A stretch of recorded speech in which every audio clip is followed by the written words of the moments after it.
السلام عليكم ورحمة الله.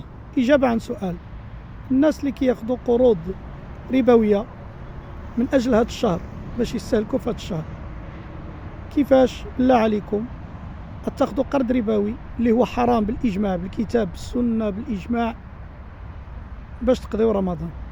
أنا معكم، الظروف جد صعبة، أنا معكم، الغلاء في أعلى مؤشراته وبلغ السقف ديالو، الطاقة الشرائية ضربات إلى حد كبير، ولكن باش نمشيو ناخذوا قرض ربوي وندوزوا به رمضان فهذا لا يطاق ولا يتحمل، لأنه حرب مع الله وحرب مع رسوله ومحق للبركة.